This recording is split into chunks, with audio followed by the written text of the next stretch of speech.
കരിമണൽ കമ്പനിയായ CMRL-ലുമായി വിവാദ സാമ്പത്തിക ഇടപാടിൽ വീണയേക്കാൾ കൂടുതൽ പങ്കാളിത്തമുള്ള മറ്റാരോ എക്സാലോജിക് IT സൊല്യൂഷന് പിന്നിൽ പ്രവർത്തിച്ചിരുന്നതായി എൻഫോഴ്സ്മെന്റ് ഡയറക്ടറേറ്റിന് സൂചന.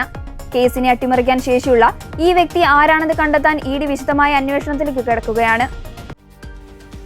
കേസിൽ വീണ വിജയൻ പ്രതിസ്ഥാനത്ത് തന്നെ തുടരുമെങ്കിലും അവരെ ഇപ്പോൾ അറസ്റ്റ് ചെയ്യുന്നതുകൊണ്ട് അന്വേഷണത്തിൽ വലിയ പുരോഗതി ഉണ്ടാകില്ലെന്നാണ് EDയുടെ വിലയിരുത്തൽ.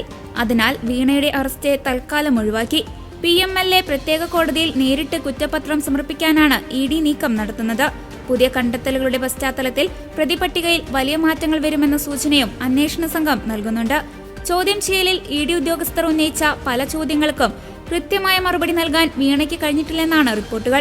സ്വന്തം ഉടമസ്ഥതയിലുള്ള എക്സാലോജിക് കമ്പനി CMRL-നെ നൽകിയെന്ന് പറയുന്ന IT സേവനങ്ങളെക്കുറിച്ചുള്ള അടിസ്ഥാന സാങ്കേതിക വിവരങ്ങൾ പോലും വീണയ്ക്ക് അറിയില്ലെന്ന് ED ഉദ്യോഗസ്ഥർ വ്യക്തമാക്കുന്നു.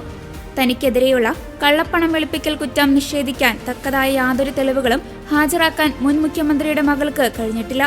ചോദ്യം ചെയ്യലിന്റെ ആദ്യഘട്ടങ്ങളിൽ അന്വേഷണ സംഘത്തെ തെറ്റിദ്ധരിപ്പിക്കുന്ന തരത്തിലുള്ള മറുപടികളാണ് വീണ നൽകിയിരുന്നത്. എന്നാൽ കഴിഞ്ഞ വ്യാഴാഴ്ച ED നടത്തിയ മാരത്തൺ ചോദ്യം ചെയ്യലിലാണ് കളി മാറിയത്.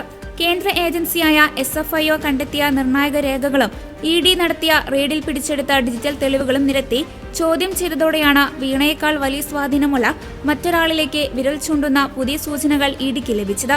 ഈ സാമ്പത്തിക ഇടപാടുകൾക്ക് പകരമായി ആർക്കെങ്കിലും രാഷ്ട്രീയമായോ അല്ലാതെയോ എന്തെങ്കിലും പ്രത്യുപകാരം ലഭിച്ചിട്ടുണ്ടോ എന്ന കാര്യത്തിലാണ് ED ഇപ്പോൾ പ്രധാനമായും അന്വേഷണം നടത്തുന്നത്.